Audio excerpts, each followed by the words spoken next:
messieurs, bonjour, bienvenue sur cette nouvelle émission consacrée à un sujet aussi capital que ceux que nous avons traités dans le passé. Nous allons parler aujourd'hui de la justice climatique. J'ai le privilège de recevoir sur cette émission une invitée exceptionnelle, Sylvana Ayronsi, militante engagée. Elle est présidente de l'ONG Agromec Bénin, experte des questions environnementales. Alors que les effets du changement climatique se font de plus en plus ressentis à travers le monde, il devient évident que ces effets ne touchent pas tous les pays de la même manière. Des millions de personnes, notamment les femmes, subissent, d'une manière ou d'une autre, les effets ou les conséquences du changement climatique qu'elles n'ont pourtant pas contribué à causer. Avec Madame Sylvana Ayronsi, nous allons explorer quelques dimensions de la justice climatique, apprécier les défis actuels, les actions concrètes à entreprendre et le rôle du leadership dans la lutte contre les inégalités climatiques. Cette émission promet donc d'être très enrichissante et passionnante.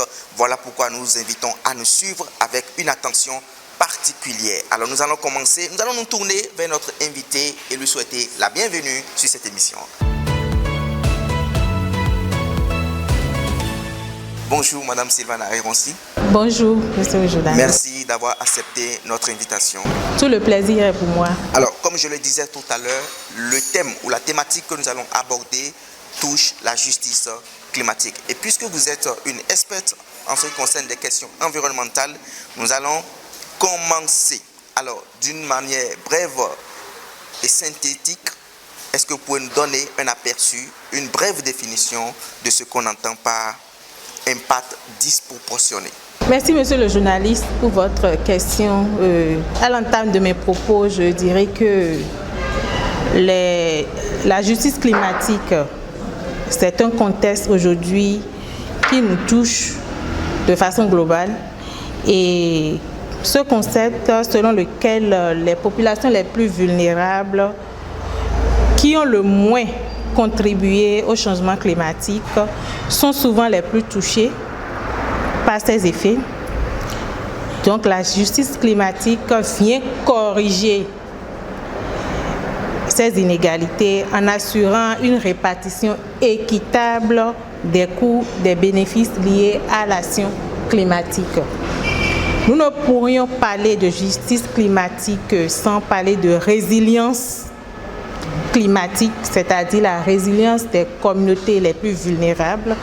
Donc c'est donc cette résilience qui constitue une capacité d'un système, qu'il soit naturel ou humain, à absorber les perturbations climatiques, que ce soit les sécheresses, les inondations, à s'y adapter et à continuer à fonctionner de manière naturelle. Donc c'est ce qu'on entend par résilience. C'est malgré les effets néfastes des changements climatiques, les communautés font en sorte de vivre dans leurs écosystèmes comme si de rien n'était, tout en trouvant des solutions pour s'adapter.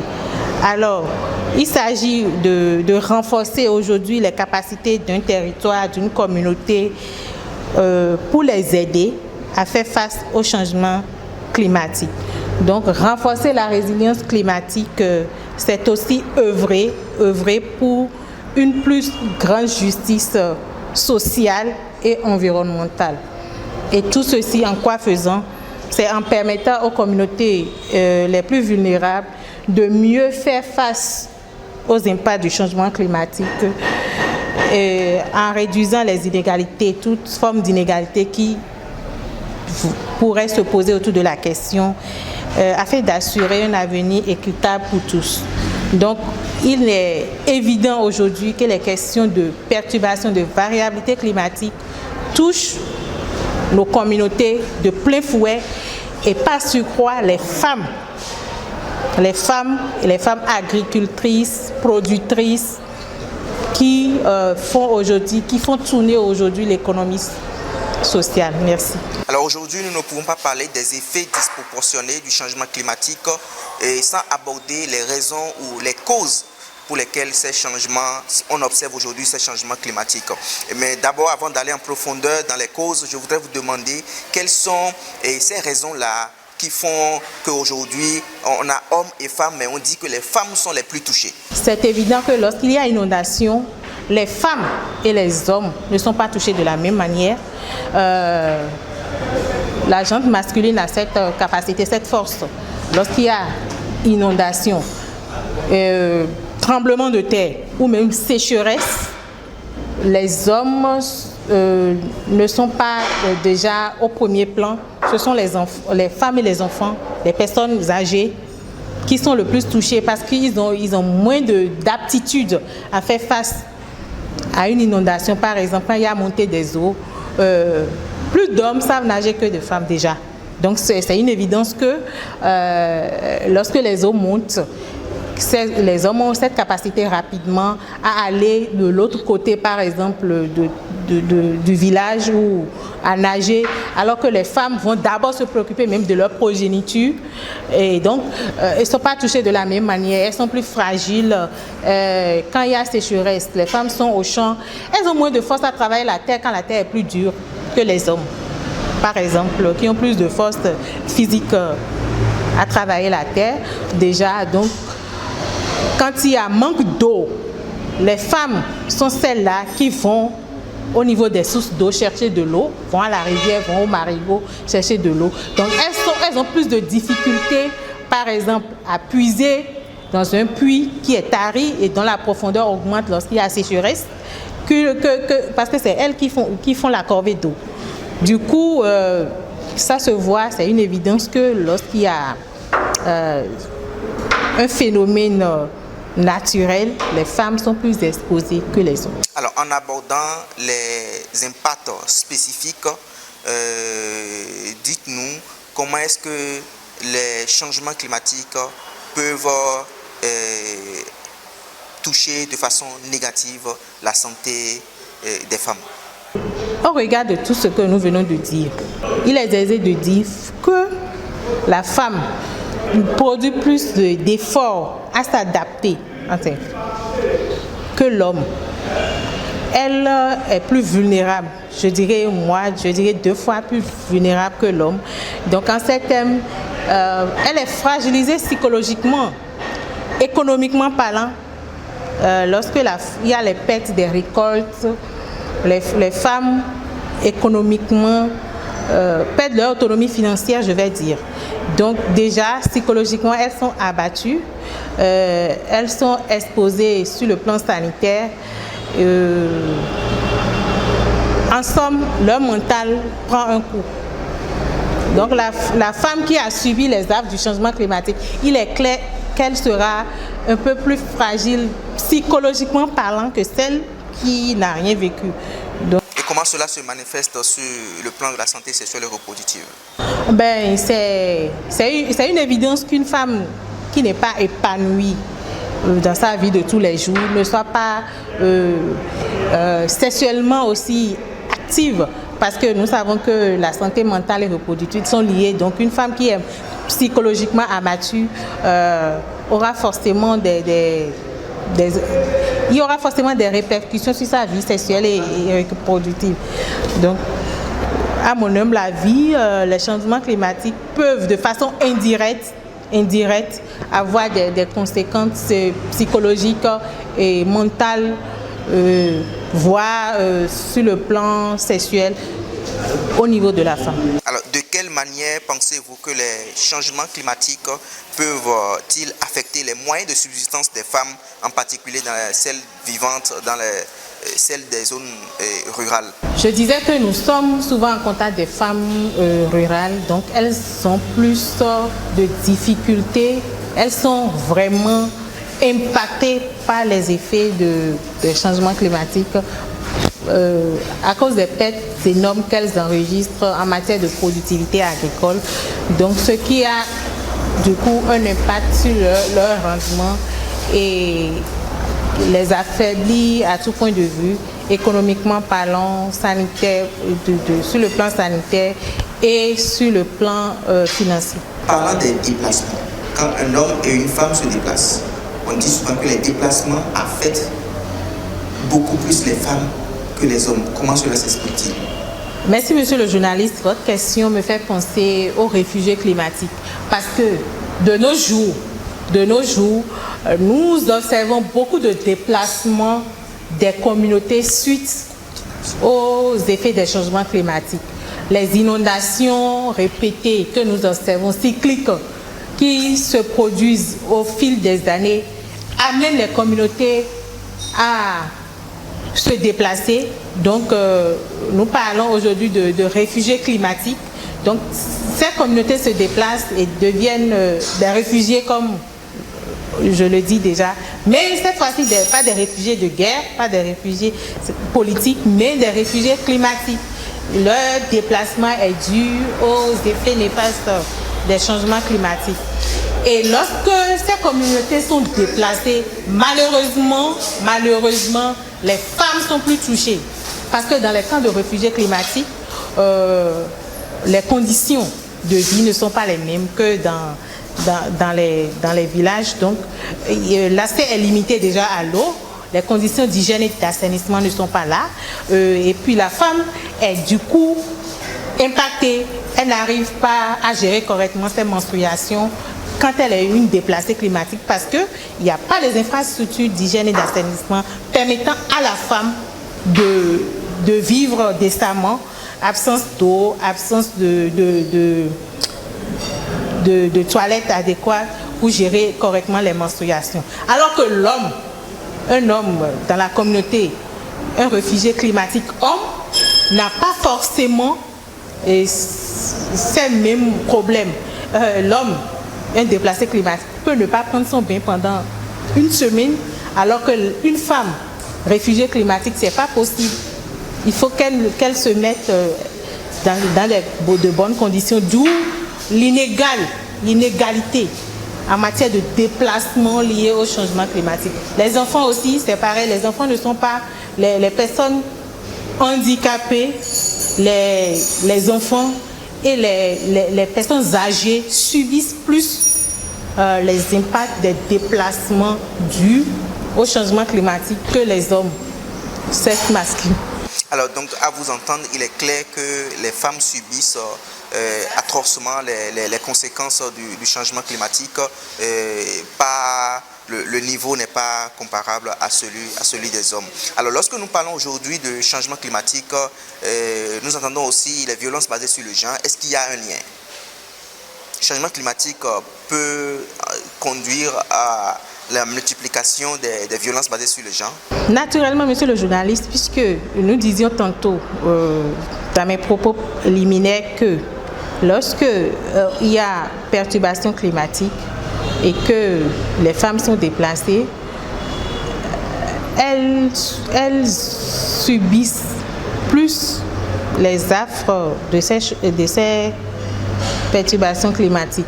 Alors, lorsque nous prenons le cas des camps de réfugiés climatiques, forcément que les droits de l'homme ne sont pas totalement respectés dans ces conditions. Donc, les changements climatiques ont forcément un impact sur les droits humains. Votre question m'amène à faire le lien entre changement climatique et droits humains. Parce que lorsque les changements climatiques frappent une communauté, d'office, les droits humains sont bafoués. On n'arrive plus à réunir toutes les conditions nécessaires au respect des droits humains, sur le plan sanitaire, sur le plan économique, sur le plan éducatif, droit à la santé, droit à l'éducation, etc. Alors, à l'entame, je disais que nous allons profiter de cette émission-là pour étudier, évaluer aussi le rôle du leadership féminin dans la lutte contre les inégalités climatiques. Et donc, je m'en vais d'ores et déjà vous demander pourquoi est-il nécessaire aujourd'hui d'impliquer davantage de femmes dans la prise de décision et l'élaboration de politiques climatiques? Merci pour la question. Aujourd'hui, je pense que les décideurs politiques ont compris que les changements climatiques touchent plus la gente féminine et il est nécessaire que les femmes soient associées aux prises de décision, soient à la table des négociations climatiques parce qu'elles vivent plus les réalités climatiques. Donc aujourd'hui, dans toutes les instances de décision, l'effort est fait pour que les femmes soient quand même, le taux de participation des femmes soit élevé pour vraiment accroître cette résilience vers laquelle nous tendons.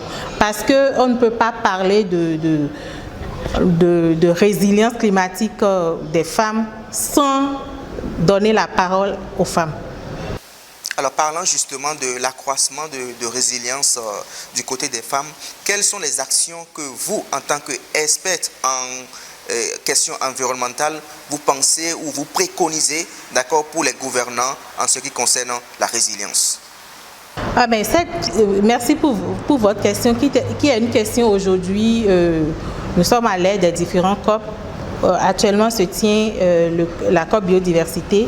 Il y a la COP climat bientôt qui se tiendra dans 1 ou 2 mois.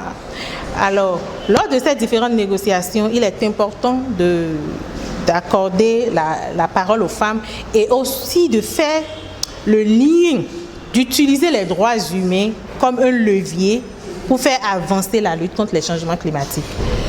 Parce que l'approche fondée sur les droits humains offre vraiment un cadre puissant pour renforcer la protection des populations vulnérables.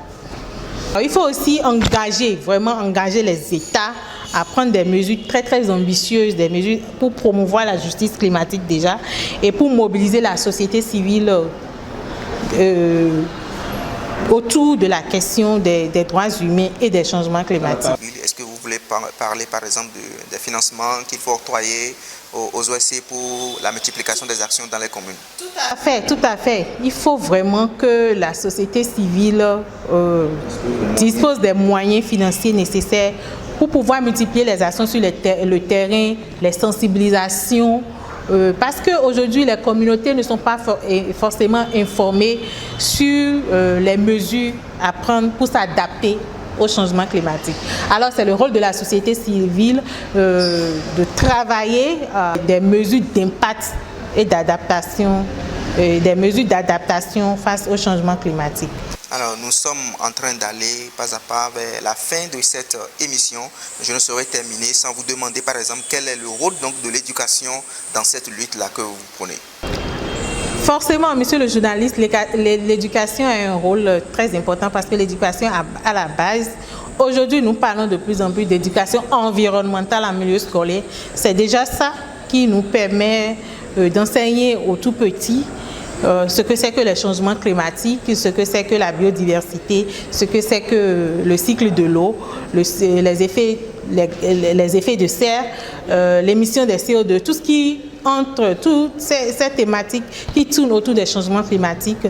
Par l'éducation, les curricula de formation, nous pouvons vraiment donner l'information aux enfants. Donc il est important et urge même d'insérer les notions de changement climatique dans les curricula de formation aujourd'hui au niveau des enseignements aussi bien primaires que secondaires.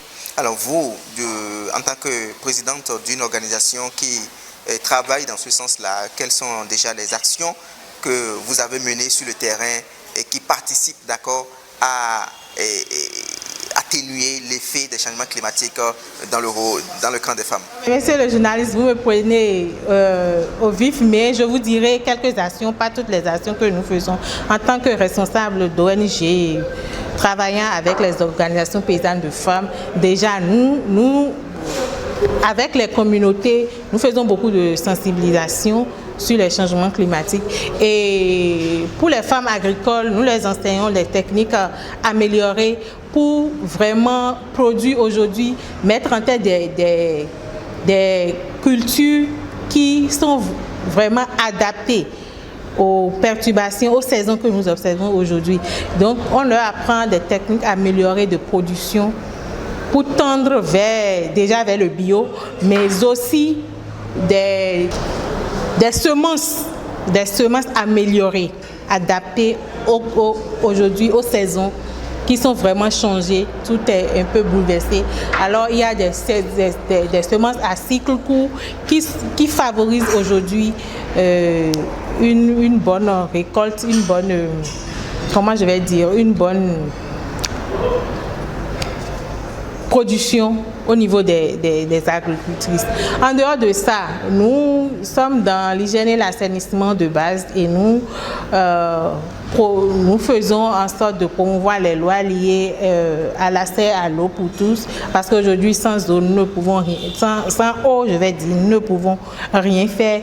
Et aussi, nous organisons des séances de plaidoyer pour la justice climatique. C'est d'ailleurs ce que nous faisons là, des émissions. Nous participons à des émissions pour des plaidoyers pour la résilience des communautés face au changement climatique.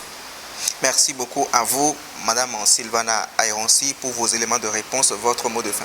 Mon mot de fin, c'est juste d'exhorter toute la communauté, aussi mondiale qu'au niveau pays, à prendre conscience des effets néfastes des changements climatiques aujourd'hui qui n'est pas une personne, vu que l'atmosphère n'a pas de frontières et les émissions de gaz à effet de serre nous concernent tous, et aussi à inviter les dirigeants à de plus en plus introduire les droits humains comme levier pour accroître la résilience des populations.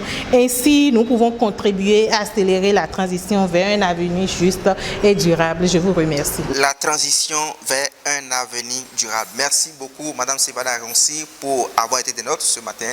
Tout le plaisir était pour moi. Alors, Mesdames et Messieurs, nous sommes en train d'arriver au thème de cette émission. J'ai reçu sur cette émission, comme vous le voyez déjà, Madame Sylvana Ayronsi, qui est une militante engagée, présidente de l'ONG Agromec Bénin, qui est aussi une organisation membre du réseau des femmes leaders pour le développement, grâce à qui cette émission a été effective. Alors, avec elle, nous avons abordé tout ce qui a trait à la justice climatique, les défis actuels, le rôle du leadership féminin dans la lutte contre les inégalités climatiques. Il est clair que la question du changement climatique n'est pas seulement une question d'ordre environnemental, mais aussi une question de justice, d'équité et de droits humains.